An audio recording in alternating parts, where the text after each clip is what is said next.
Hello everyone and welcome to the Daily Update. Over the last couple of months, our industry has been in firefighting mode as members continue to service their customers in very difficult circumstances. Repatriation, rebooking, new ways of working, and trying to keep on top of the endless changes to supplier refund and cancellation policies. It's been very time consuming. It's at times like these, though, that members go to extraordinary lengths to help assist their customers, ensuring that they are delivering a great service and providing peace of mind. All the skill, experience and expertise which demonstrates why a consumer would choose to book with an independent travel agent. So in today's video, we wanted to lift our sights above the immediate day-to-day work and start to think about what the future looks like for leisure travel agents post-coronavirus. The scale and the impact of coronavirus means that we will not be returning to a marketplace we all knew just a few short months ago. It's been a seismic event. It's caused huge disruption. However, where there's disruption, we know there's challenges, but there's also opportunities as well. Now, obviously, there's a lot of uncertainty about where and when borders will be reopened. When travellers do start travelling, it will be important for members to be well positioned to grab their share of what will be a much smaller market. So whilst the day-to-day work needs to be done, we need to start to think about what the new normal could look like for travel agents going forward. The core of your business offering, your service, your knowledge, your expertise will continue to be central to your proposition. However, will the lockdown have changed your customers? Will their future buying habits be the same as their past buying habits? We've all become masters of Zoom, FaceTime and WhatsApp for video calling. So is this the type of technology we should be embracing more in our businesses for the future? You may have to think differently about how you deliver your service and how you communicate what your business is about. To help understand what the future may hold, we've invited 4 members to share their thoughts on what the post-coronavirus travel agent looks like. I think the role of the independent travel agent is certainly going to change post-coronavirus. We've been helping clients a lot different hours to we have in the shop when it's open, so clients are able to contact us most times of the day. We come into emails in the morning and we're answering emails late at night, so I think clients want to talk to us at different times. This will, I think, continue as we go back to normal post-lockdown, and I think clients are going to be more demanding in finding out about financial guarantees, what happens if we get a second wave. I think it's just the start of the queries that we're going to have. I think technology will play a greater part in people's buying habits. I think people are going to look online maybe, get some ideas like they always have done, but I think ultimately people are going to come back to the high street. As we've seen before with other things, with 9/11 and with the ash cloud, people have realised the value of a high street travel agent. I've spoken to many clients that have had holidays booked with us. They've got relatives and friends that have booked online and they're getting nowhere fast. They are really appreciative of what we're doing, and hopefully this will carry on. As we've said a few times, I hope post-coronavirus the cream rises to the top and we really have shown our worth in these times. Home working, I think, is going to come into the market even more. We have a home worker in our business and she's been working great alongside us. We've been working as a real team, getting back to people. In fact, we're both taking bookings late last night for next year and for things later on this year. And I think people find one-to-one is quite good with a home worker. They can answer questions that they wouldn't normally come into a shop and ask. And I think this has come into its own, certainly at this time. So definitely we will be carrying on with our working from home model. Despite coronavirus, we are very much positive about the future at Destination. We feel that we are coming into our own a little bit, and we are getting good reviews on Facebook and other social media terms. We're answering clients' queries and we're still taking bookings. We've minimised our cancellations as much as possible, and I really hope this is a start to a more positive future post-coronavirus. Hi, Paul Hardwick here from Fred Olsen Travel. I hope my fellow members are keeping well and coping as best as they can through this current situation. Whilst I do believe it will take a while for the industry to bounce back fully, I do believe that the retail travel agency will have a strong place to play in the future of travel. The work that we've done to maintain service levels, to keep customers fully informed, to understand terms and conditions, to rebook for the industry, I think will be recognised by customers. Not only will we retain those customers, but we will also gain new customers from people who originally booked online or booked direct, but now would prefer to have somebody that they feel that they could reach out to in times of trouble such as this. Reopening the branches will be one challenge that we're working on at the moment. I do believe that there'll be some social distancing which will come into play. That's something that we're working on our retail branches.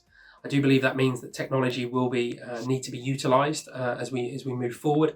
Definitely for this year and further forward, we're all getting used to video conferencing and video meetings, and we're already looking at engaging with our customers through that means by virtual meetings and also virtual appointments and even virtual events. Operators to host an event virtually via Zoom or one of the other platforms out to gain those customers.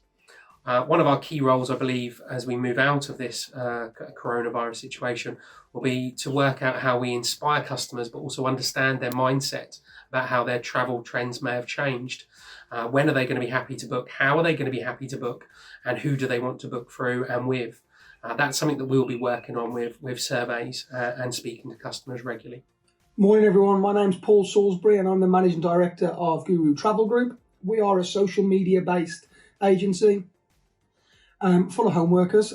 So what we're really finding at the moment is because of the fact that we're easily accessible to clients, clients are sort of really warming to that, because obviously we're getting a lot of clients who haven't booked through us asking us questions as well, because of the fact that some of their agencies or the big companies are just not coming back to them in good time, and communication in this current climate at the moment is key. And I think moving forward, after everything is sort of blown over to an extent, clients are going to be looking for that level of service, and they're going to be chasing them small agencies and sort of one-man bands who offer that level of service, and not be looking to book online or looking to sort of book with these big companies who have really let them out to dry at this time. So outside of that, I think as agencies, we really need to look at ourselves, because we always ask our customers to be loyal. And I think we need to be the same with our tour ops. You know, we don't want clients pricing around. I don't think we should really, because in the times like this, you know, that loyal support you give them, operators are really coming back and benefiting. You know, people who really do support certain tour ops continuously. You know, we found that we've been looked after really, really well by some of our tour ops because of the loyal support that we give to them.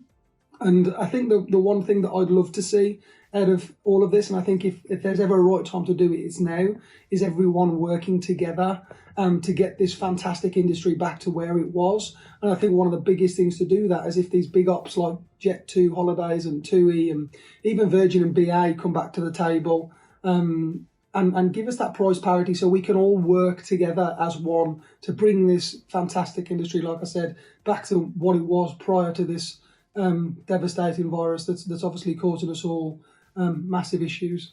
So I hope everyone's well, stay safe, and see you soon. Hi, my name is Paul Cusack from Cockermouth Travel. Apologies for the accent, subtitles will be available. Advantage have asked me to chat about the role of the independent travel agent going forward after the CV crisis. It's quite a difficult subject. I think I would probably need a crystal ball to get this one right, but in general, I don't think we need to change what we're doing a great deal. Advantage have mentioned about the possibility of increased numbers of home workers and using video technology to talk to clients.